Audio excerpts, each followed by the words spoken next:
Merci Solène, bonsoir à tous, merci de vous connecter. Je suis Stéphane Leroux, le président et fondateur de Spanway. Nous allons aujourd'hui faire un point d'étape sur la situation de Spanway. On s'était parlé la précédente fois début février de cette année et on va voir aujourd'hui quelles ont été les réalisations de l'entreprise donc depuis le mois de février pendant cette année 2024. J'ai la joie et l'honneur d'être accompagné à ma droite par notre nouveau directeur administratif et financier. Il s'agit de Erwan Martin. Je vais lui passer la parole pour qu'il se présente et j'en prendrai la parole juste après pour démarrer notre présentation. Erwan. Merci Stéphane. Bonsoir à tous. Je suis Erwan Martin. J'ai rejoint Spineway en tant que directeur administratif et financier depuis le début du mois de novembre, relativement récemment. J'ai une carrière, pour vous donner quelques mots de background de mon parcours, une carrière de plus de 20 ans dans le domaine medtech, biotech, dans des sociétés de profils variés, de la start-up jusqu'au groupe multinational, des sociétés non cotées et cotées, et toujours dans un rôle de directeur financier avec une orientation assez marquée sur la recherche de financement. Très bien. Bon, merci, merci Erwan. Donc l'équipe Spineway a été un petit peu remaniée en début d'année 2024 et ils sont complètes en cette fin d'année avec l'arrivée de Erwan qui sera un atout pour nos évolutions et la progression à venir de l'entreprise. Alors, je vais rappeler en quelques mots, si brièvement que possible, mais pour ceux qui ne connaîtraient pas nos activités, donc conception, développement, commercialisation d'implants pour la colonne vertébrale, pour la chirurgie de la colonne vertébrale, pour les maladies les plus sévères de la colonne vertébrale. On va passer la diapo sur notre distribution géographique. On a toujours eu une orientation très forte à l'export chez Spineway, donc depuis 19 ans, puisque l'entreprise a été créée en 2005, avec un modèle économique qui fonctionne et que nous sommes en train de déployer et de développer. Une équipe en France, c'est assez récent, depuis 2021, une équipe commerciale qui nous permet en fait de commercialiser directement aux établissements de soins, et puis un ensemble d'importateurs, distributeurs à l'export, ce qui représente encore aujourd'hui la majeure partie de nos ventes sur des territoires qui sont Amérique latine et centrale, Moyen-Orient et Asie, Australie essentiellement pour ce grand export, et puis un certain nombre de pays en Europe.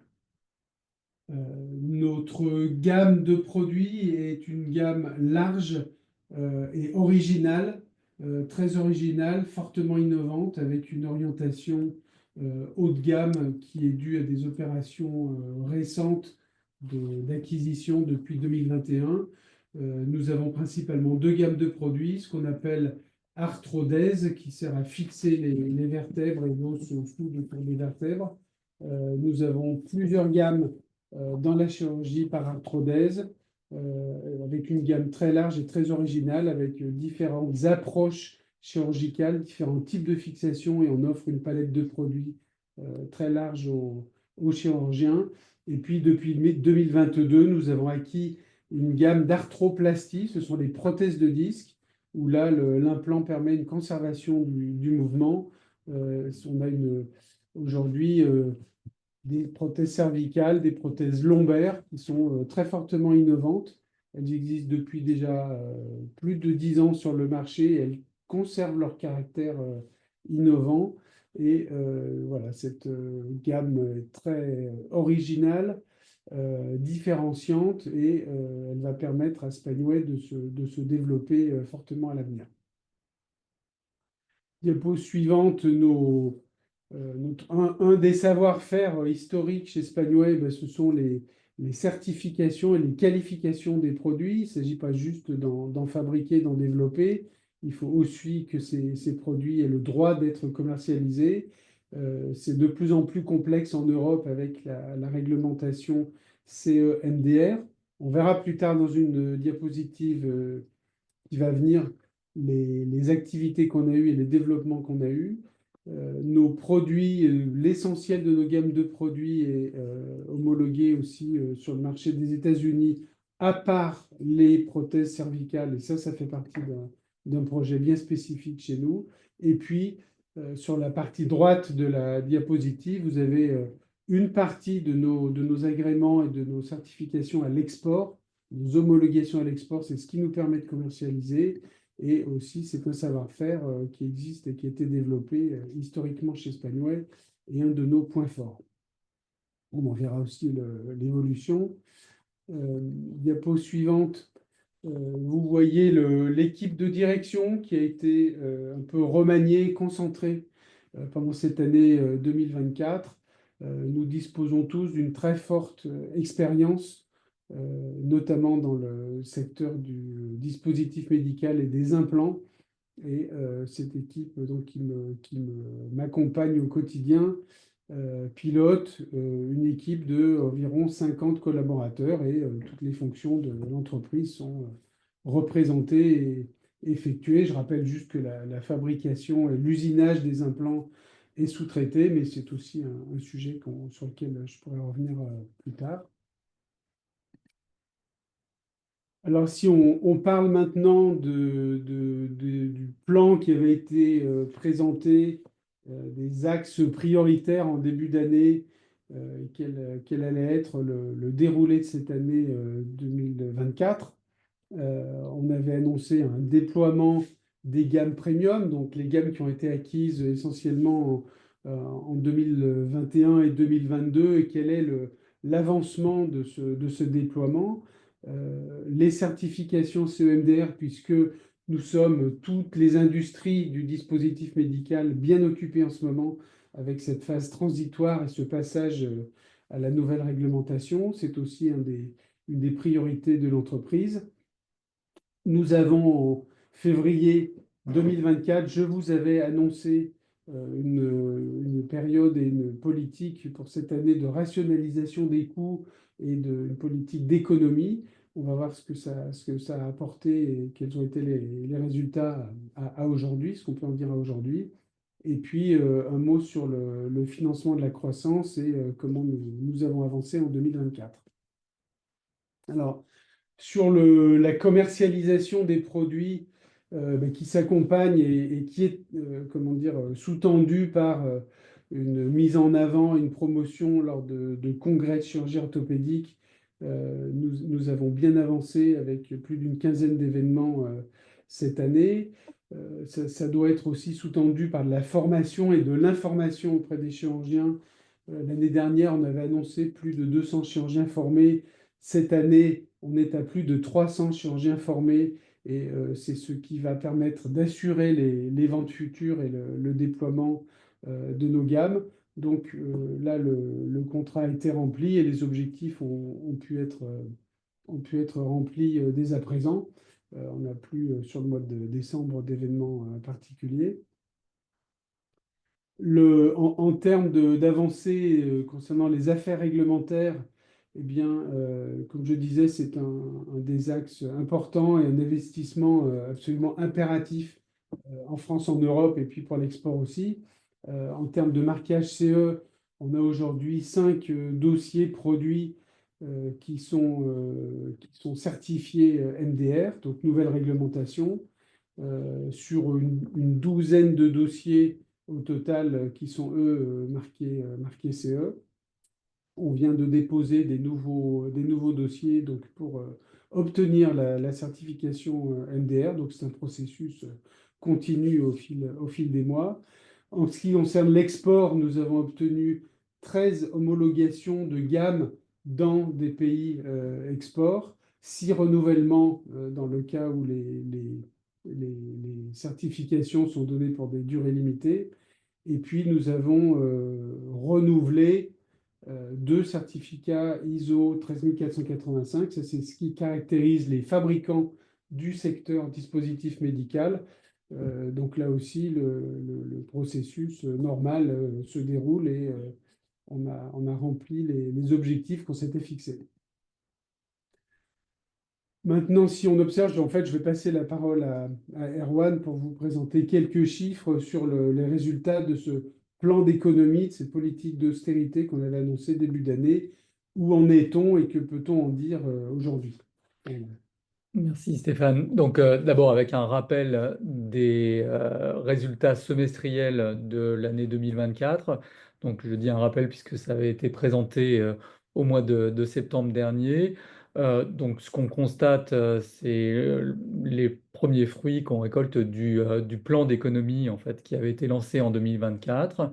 C'est le résultat à la fois d'une croissance organique de 20% au niveau semestriel, et puis d'une réduction des coûts. Et on voit clairement les premiers effets du plan de réduction des coûts qui a été mis en œuvre en 2024, avec un résultat d'exploitation, donc une performance d'exploitation en amélioration de un demi-million d'euros au premier semestre.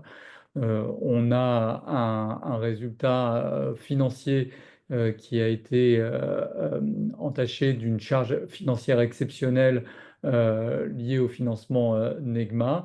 Mais globalement, on constate bien l'amélioration de la performance exceptionnelle qui a été visée grâce à la réduction des coûts. Donc, pour poursuivre pardon, dans cette description de notre performance opérationnelle, on constate que à 9 mois, donc au 30 septembre, on a toujours une bonne dynamique commerciale avec un chiffre d'affaires sur 9 mois qui a progressé de 21% par rapport à 2023 pour atteindre 9 millions d'euros, 9,1 millions d'euros. Donc, très bonne dynamique au niveau commercial. En 2024, l'ensemble de 2024 se conclura sur une croissance du chiffre d'affaires, sans doute pas à hauteur de 21% comme elle l'était à fin septembre, en raison notamment du décalage de certaines homologations qui avaient été signalées déjà au troisième trimestre et qui va se faire sentir au quatrième trimestre. Du point de vue du financement, la société a poursuivi en fait l'exécution du contrat de financement obligataire avec Negma. Ce tableau et ce graphe vous présentent la situation au 30 novembre, où clairement on est dans la dernière période de ce contrat de financement, hein, qui a débuté en 2023, au mois de mai 2023. Depuis le mois de novembre, on est entré dans la période numéro 5, la dernière période. Et donc, au 30 novembre, il restait encore 440 obligations convertibles à souscrire. Donc, par rapport à un total de 3500 au démarrage du contrat. Et en cumulé sur l'ensemble du contrat, on a un financement. Ce contrat a permis à la société, à l'heure actuelle, au 30 novembre, de collecter un financement de 9 millions d'euros. Je repasse la parole à Stéphane Ouais. pour parler plus des perspectives stratégiques. Oui, merci, merci Erwan. Alors effectivement, nous poursuivons notre plan stratégique. On va passer la diapo suivante, s'il vous plaît. Notre plan stratégique tel qu'il avait été annoncé. Je rappelle que nos objectifs, c'est évidemment le plus vite possible d'avoir une entreprise qui sera rentable, et ceci par la croissance de chiffre d'affaires, l'innovation de ses produits et un groupe bien organisé, plus organisé et concentrant un maximum des opérations et de la chaîne de valeur pour nos gammes de produits. Alors cette croissance, on a pu prouver et démontrer que le modèle économique fonctionne bien. Notre objectif, c'est d'augmenter les ventes, d'augmenter nos parts de marché sur les territoires historiques et d'aller conquérir des territoires complémentaires pour augmenter ce chiffre d'affaires. L'optimisation des coûts, elle se fait par une politique rigoureuse. On a montré là sur les 9 premiers mois qu'on était capable de le réussir. Il y a un volet industriel et fabrication qui sera à améliorer et à faire évoluer à l'avenir. Et puis, nous avons un outil informatique aussi sur lequel nous travaillons pour améliorer l'efficience de l'entreprise. Sur le plan de l'innovation, nous devons poursuivre nos investissements. Pourquoi? Parce que c'est l'avenir des ventes de l'entreprise et c'est un aspect clé dans notre secteur d'activité. En plus, nous sommes capables de produire des innovations, que ce soit à court terme sur l'évolution et le potentiel. On a la chance d'avoir des gammes de produits qui ont un potentiel d'évolution R&D. À moyen terme, on peut élargir certaines gammes de produits pour pouvoir toucher plus de clients et aussi augmenter nos ventes. On peut travailler et on a des partenariats en perspective d'une façon tout à fait mesurée et sans partir dans des solutions complètement extravagantes, mais pour accompagner le chirurgien dans son geste et d'améliorer le geste opératoire et l'efficience du geste opératoire, donc en direction du chirurgien. Et puis des travaux plus long terme pour développer de nouveaux produits, comme par exemple une nouvelle prothèse, un nouveau modèle de prothèse discale ESP qui permettrait d'être encore plus innovant tout en étant encore plus efficient sur le plan de la fabrication. Et dans ce sens-là, je conserve, moi, des perspectives de intégration industrielle. On est en train de le faire avec une ligne de production concernant la prothèse de disque, d'une partie des étapes de fabrication, et notamment celles qui sont liées au savoir-faire propre de la constitution de la prothèse discale ESP. Donc c'est absolument stratégique pour l'entreprise. On va s'efforcer à l'avenir d'intégrer plus d'étapes de fabrication. Ça, c'est une évolution que je souhaite donner à plus long terme au groupe.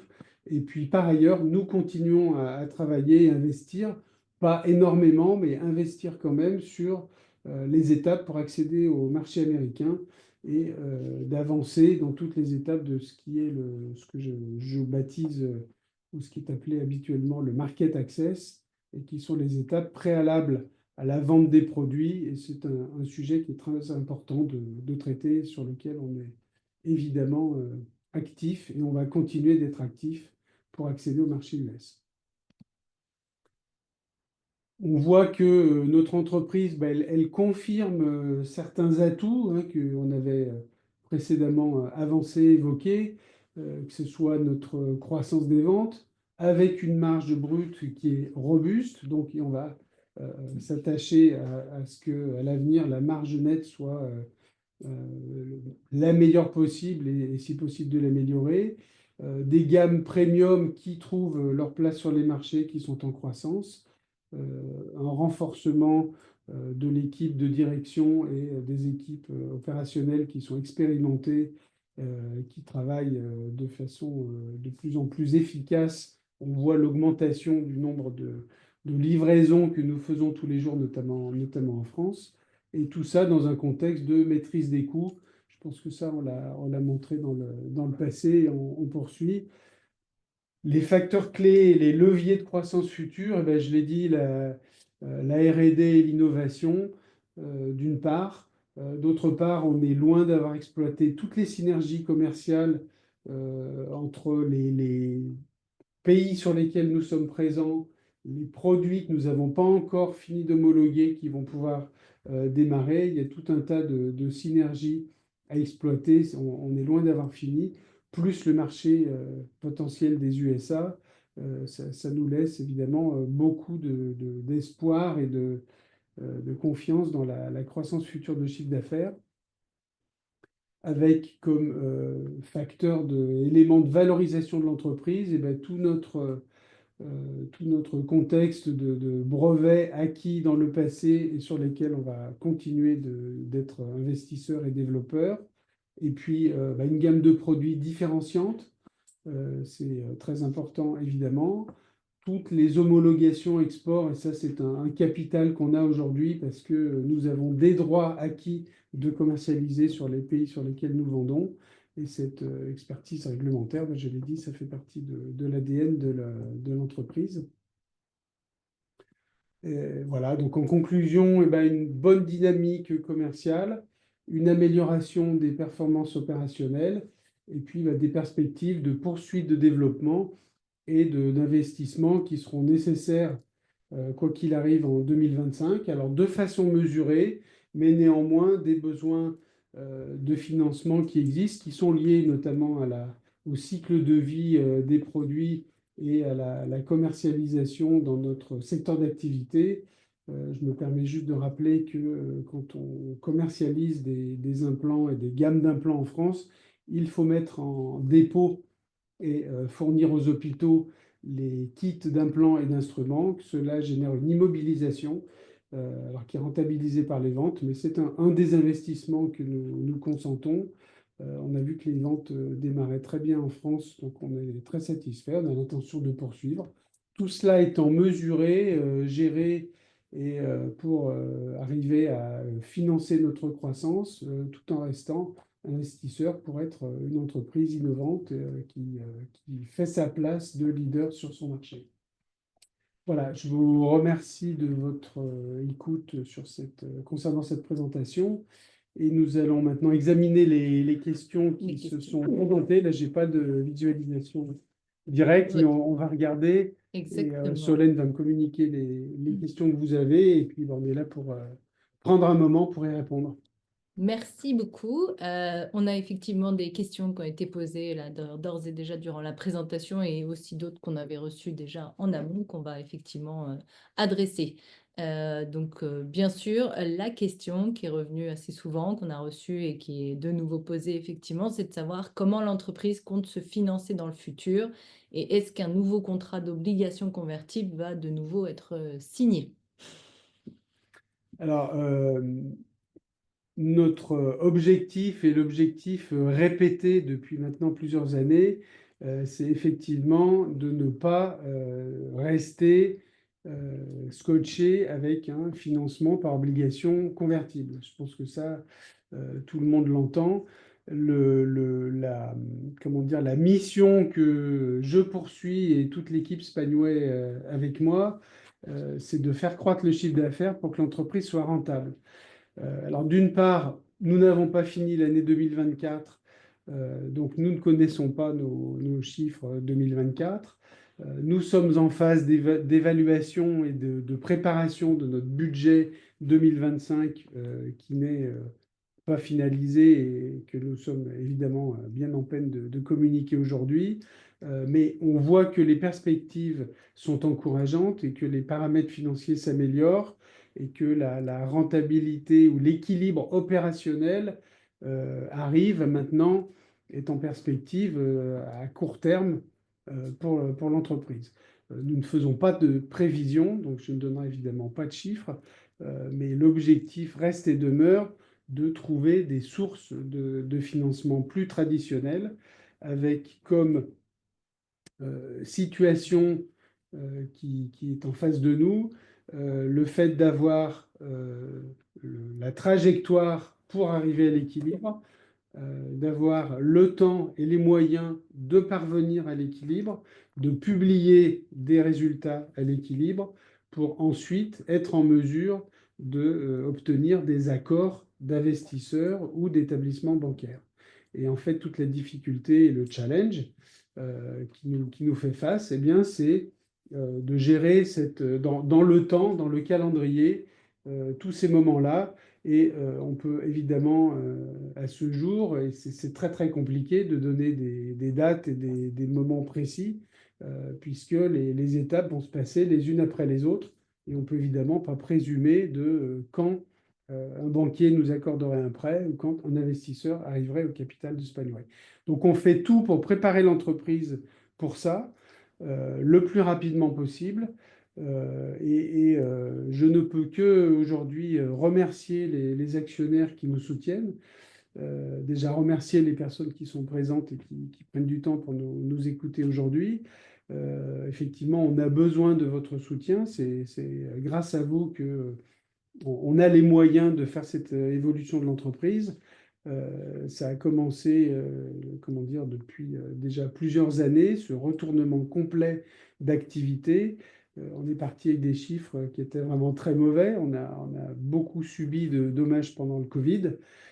Et on voit qu'il y a un bouleversement complet, une réorganisation complète de l'entreprise et des paramètres. Ce qu'on peut communiquer auprès de vous, ce sont des paramètres financiers qui arrivent dans le temps. Hein. C'est notre engagement auprès des actionnaires, c'est ça, c'est de vous tenir informés régulièrement. On publie, on donne des chiffres. Et puis par ailleurs, bah, nous, on mesure notre activité en termes de quels sont les visiteurs qui viennent nous voir pendant les congrès, combien sont les chirurgiens qui viennent à nos formations, et on voit cette évolution, on voit cette appétence de nos clients pour nos produits, on voit le chiffre d'affaires qui monte. Voilà, donc on continue, on fait le plus vite possible, le mieux possible, on essaie d'être le plus efficace possible. Voilà, aujourd'hui, comment dire, il n'est pas possible de donner ni de date ni de chiffres parce qu'on ne peut pas lire l'avenir. Voilà. Donc, moi, j'ai tout à fait confiance dans toutes les activités que nous menons. Je veux dire, je suis assez content et satisfait en février d'avoir annoncé un plan d'action et puis au mois de novembre, quelques mois après, moins d'un an après, d'être en mesure déjà de vous passer quelques chiffres quand c'est possible et de montrer l'évolution qui a été faite. C'est très encourageant. Désolé pour cette réponse très longue, mais j'en profite pour passer tous les éléments de réponse qui sont possibles de passer en fait.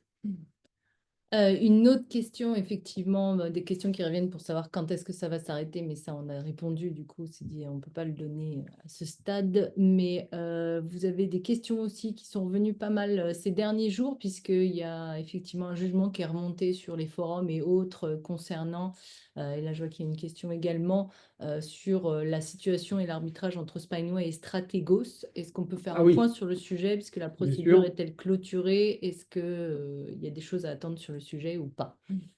Ok. Donc, Stratégos, c'est effectivement une affaire qui remonte maintenant à 2019-2020. Nous avons, comment dire, mis en avant une clause résolutoire sur un contrat d'investissement que nous avions fait auprès d'établissements de santé qui sont basés en Amérique latine. Nous n'avons pas eu de réponse initialement du partenaire de l'époque. Et donc, nous avons entamé une démarche sur les termes du contrat qui était une démarche d'arbitrage qui se déroulait à Genève, démarche que nous avons gagnée. Euh, et la holding de notre partenaire étant basée aux États-Unis, nous avons entrepris des démarches judiciaires pour obtenir le règlement donc d'une somme, de la somme que nous avions investie qui doit nous être rendue. Et donc nous sommes aujourd'hui dans le décours et l'avancée de cette démarche judiciaire. En fait, après une première étape où on n'a pas eu gain de cause, nous avons fait appel et l'appel est en cours, il a été déposé, les conclusions déposées et le dossier est à l'étude auprès d'une cour d'appel aux États-Unis qui doit en toute logique nous donner raison de la même façon que on a eu gain de cause lors de l'arbitrage en Suisse.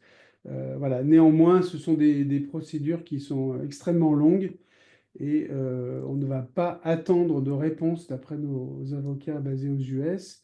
On ne va pas attendre de résultats avant la fin de l'année prochaine, malheureusement. Mais c'est en cours. Voilà. Voilà, il y avait des questions, effectivement, des potentiels partenariats dans l'avenir. Est-ce que Il y a des choses Oui, prévues. mais on étudie toujours, notamment pour les États-Unis.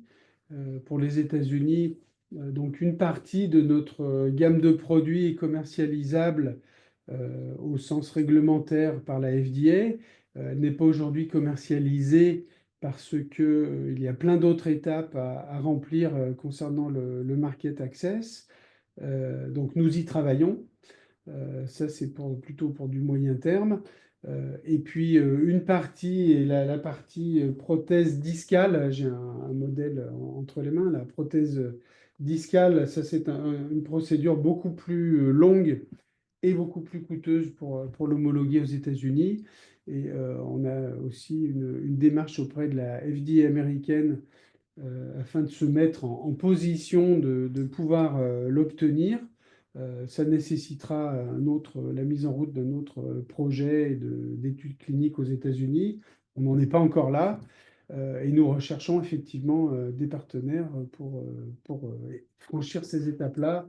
Je pense que vu la taille de notre entreprise, ça serait plus raisonnable de s'adresser à des partenaires pour travailler les US. Maintenant, des partenariats il peut y en avoir plein de sortes, hein. Il peut y avoir des partenariats industriels, il peut y avoir des partenariats technologiques. J'ai parlé d'aide au geste opératoire ou à la décision auprès des chirurgiens. On est ouvert, on étudie plusieurs projets, tout en restant bien évidemment conscient de nos moyens financiers et de la mesure qu'on doit apporter à tout projet qu'on engagerait. Voilà, on est très, très soucieux de ça. Ah, ben, c'est quoi? Selon vous, à combien visez-vous la cotation de Spineway en bourse dans les années à venir? Ah ouais, là, c'est Mm. ouais. Euh, très compliqué, impossible de donner une réponse Mm. à Non, ce tout à niveau-là. fait. On peut pas. La situation est compliquée du fait de l'effet dilutif des outils financiers. Donc on sait qu'on pénalise le cours, hein, on en est bien conscient et c'est pas de gaieté de cœur qu'on fait ça, hein, c'est malheureusement la seule solution que nous avons aujourd'hui en main pour permettre à l'entreprise d'être sauvée et de sortir de sa situation aujourd'hui de non-équilibre financier. Euh, Maintenant, c'est déjà très compliqué de donner un objectif de cours quand on n'est pas dans cette situation-là. Donc pour nous, là, non. Mm. Voilà, je peux pas vraiment pas en dire plus, quoi. Du coup, Je je vois sais une pas. question sur OCAPSA, là, sur Ouais. un écran loin. On n'a plus d'OCAPSA, hein, il n'y a plus de BSA attaché Mm. Ça a été quelque chose qui était fait dans le passé, mais que depuis longtemps, on a arrêté. C'est...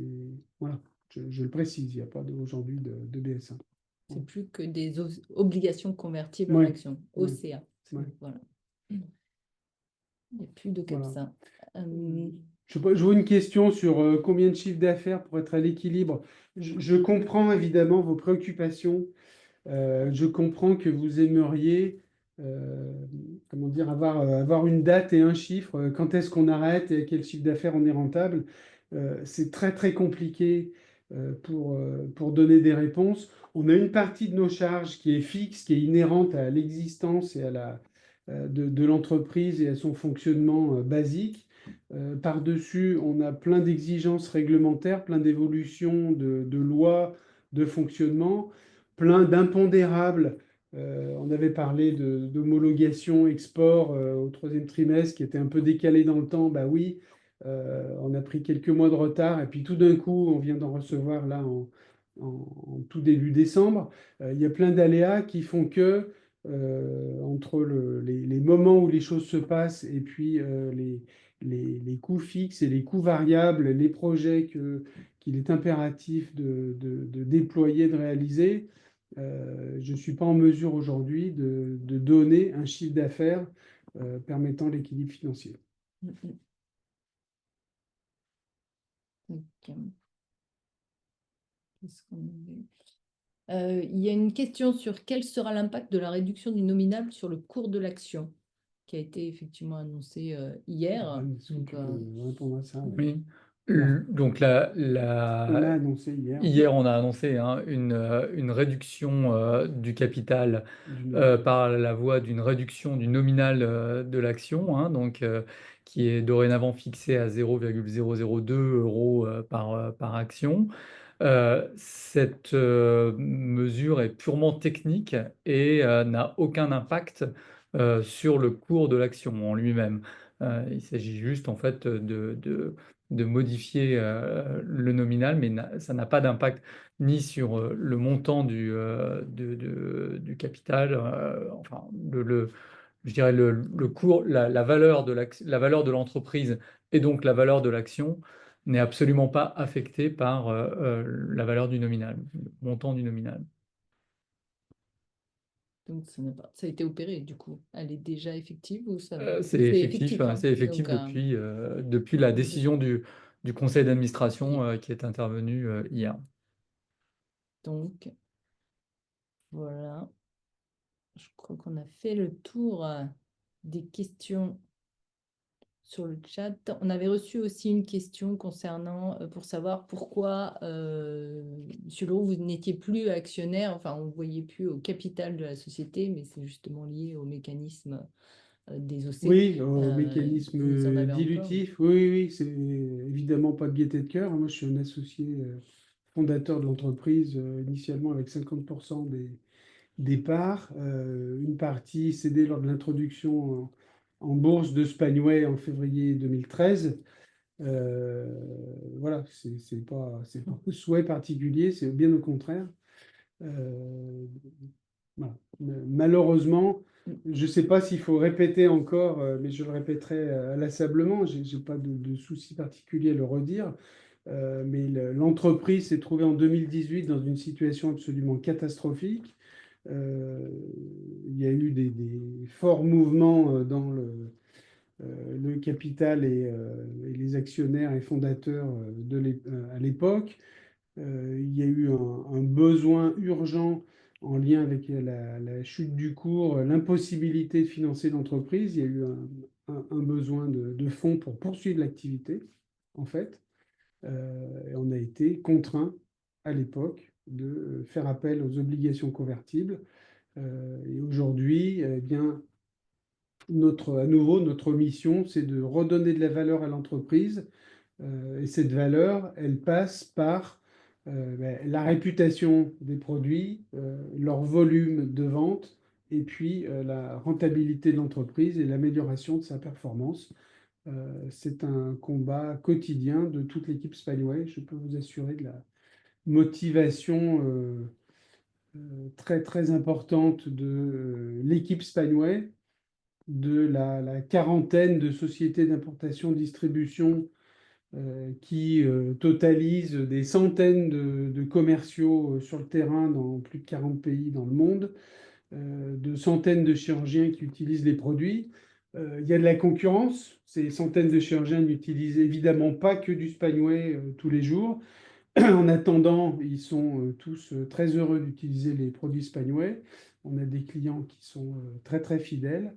Et puis on leur apporte peu à peu, au gré des homologations et des autorisations qu'on obtient à l'export, pour le grand export, on leur apporte des nouveaux produits et ça leur plaît et ces produits trouvent leur place sur les marchés.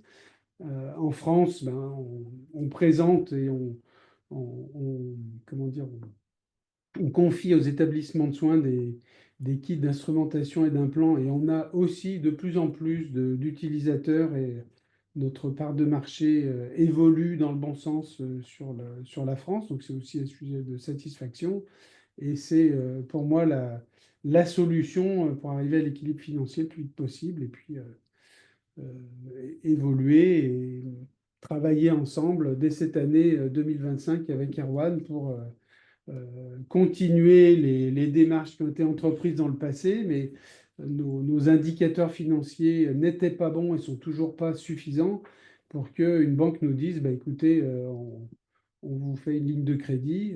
Voilà, on n'est pas encore prêt, donc on espère qu'on le sera rapidement. Et en tout cas, on n'arrête pas, nous, de travailler ce volet-là. Et je vais le travailler encore plus avec Erwan en 2025. Voilà, ça, c'est les promesses ou les engagements que je peux prendre pour l'avenir court terme en ce qui me concerne. On a une question effectivement sur, c'est vrai qu'il y a quelques jours, il y a eu un gros gap, une grosse croissance le 28 novembre et voilà, c'était savoir quelle était la raison. Là-dessus, on n'a pas eu de, justement, on a cherché, on n'a pas eu de, il n'y avait pas d'annonce, il n'y a pas eu de. Non, il n'y a pas eu d'annonce, on ne sait pas. C'est comment dire, ce qu'il n'y a pas, c'est que à ce jour, nous n'avons pas reçu de déclaration de franchissement de seuil. Je rappelle que statutairement, les seuils chez Spanway doivent être annoncés et déclarés dès 5%, tous les 5%. Donc on n'a pas eu. Et quand on regarde le carnet d'ordre et les informations reçues de Euronext, on voit qu'il y a un mix d'opérations avec une très forte proportion d'actionnaires individuels et en tout cas pas d'investissement par des institutionnels ou autres structures organisées. Bon. D'ailleurs, ça répond un peu à la question. On a une question pour savoir s'il y avait des gros actionnaires actuellement ou des fonds au capital. Donc ça, à ce jour, on n'en a pas de déclaré en tout cas. Non, de fonds. pas de déclaré. Comment dire, on regarde avec pareil, les organismes qui sont en charge de ça, j'ai oublié le nom là, temporairement, mais on fait Euroclear. des enquêtes pour Mhm. savoir quelle est la structure des Mhm. détenteurs de parts. Et effectivement, on observe que c'est essentiellement de la détention par des petits porteurs et des actionnaires individuels. Pas de grosse position en tout cas. Une question, pourquoi pas un adossement avec un acteur international? Parce que ça a été, c'est dans Alors, les objectifs. est-ce que ça voudrait dire un concurrent, un acteur du marché des implants pour le rachis? Parce que nous sommes un acteur international. Dans certains pays, nous avons une position importante. Euh, En fait, l'Europe est un des territoires les plus difficiles à pénétrer et sur lesquels on veut percer parce que c'est en Europe que la chirurgie du rachis est née il y a une cinquantaine d'années, enfin la chirurgie récente, on va dire, il y a une quarantaine d'années. Il y a de très fortes écoles de chirurgie qui sont très différentes, qui ont été acquises, dont la technologie a été acquise par des grands groupes américains. Il faut savoir que les grands groupes américains, ils ont on va dire 3 ou 4 sur 5 ou 6 des technologies d'origine française. Et aujourd'hui, pour les entreprises plus petites comme nous, c'est plus compliqué. Mais néanmoins, on voit qu'on fait des percées. Et aujourd'hui, il n'y a pas de projet court terme d'adossement à l'international globalement pour toutes les opérations Spineway. Car notre projet est d'avoir une croissance forte par nous-mêmes pour arriver assez rapidement à un équilibre financier.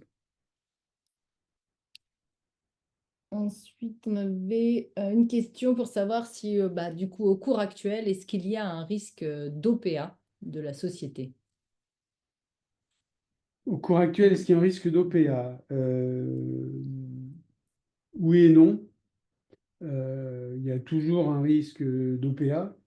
Néanmoins, ce qu'on sait, c'est que le cours est très sensible, en fait.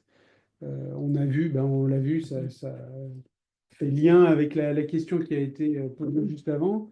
On a vu que dès qu'il y a un afflux à l'achat, le cours monte très fort et qu'en fait, il faut une masse importante d'achat d'actions puisque le capital étant fortement dilué pour arriver à franchir un seuil. Donc, il faudrait déclencher des seuils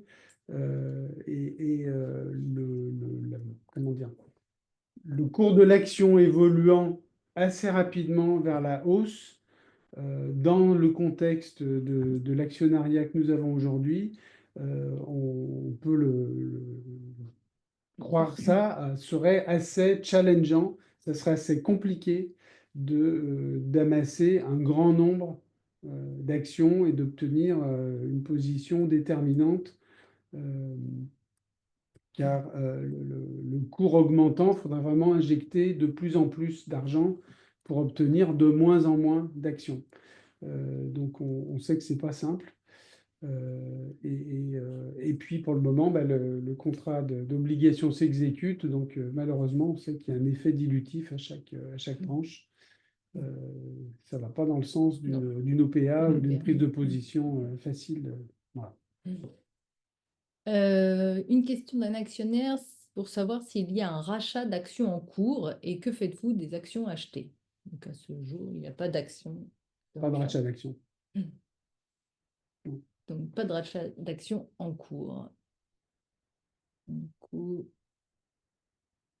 des questions pour savoir s'il y aura un énième regroupement d'actions. Là, il vient d'y avoir une réduction de capital, donc à ce stade, c'est pas pour Est-ce qu'il y aura la question, est-ce qu'il y aura un regroupement d'actions?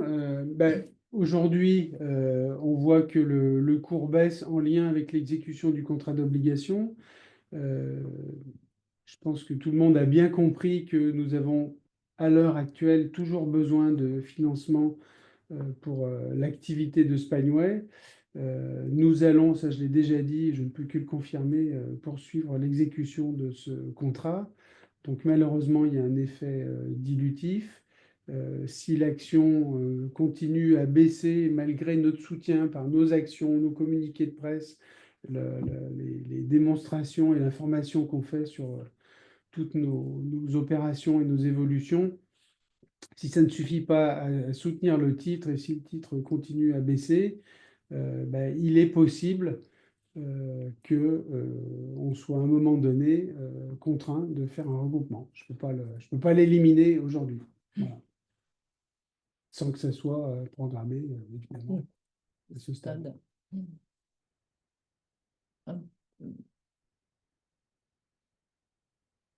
Donc, du coup, je crois qu'on a fait le tour des questions. Voilà, pour conclure, je vois une question qui est une question plus personnelle, donc je n'y répondrai pas publiquement, mais je ferai une réponse personnelle en dehors du contexte de cette conférence aujourd'hui. Voilà. Et bien, du coup, je vous invite à ce moment-là à clôturer ce webinaire pour le mot de la fin. Je vous laisse la parole. Ok, merci Solène. Encore merci pour votre présence d'une part, et puis merci en direction de tous les actionnaires qui soutiennent l'activité de Spanway. On voit l'activité au quotidien. Je maintiens ma confiance dans la progression de l'entreprise, son évolution positive sur tous les aspects. À part le maintien encore pendant quelques temps de besoins de financement externe, avant de pouvoir passer du financement plus traditionnel. Sachez que c'est vraiment notre préoccupation au quotidien. Voilà, donc merci. Je peux vous donner rendez-vous en début d'année prochaine pour présenter le plan d'action 2025. On communiquera aussi évidemment sur les résultats 2024. Et puis je pourrais donner un éclairage sur nos orientations 2025. Voilà. En tout cas, merci à tous pour votre attention aujourd'hui.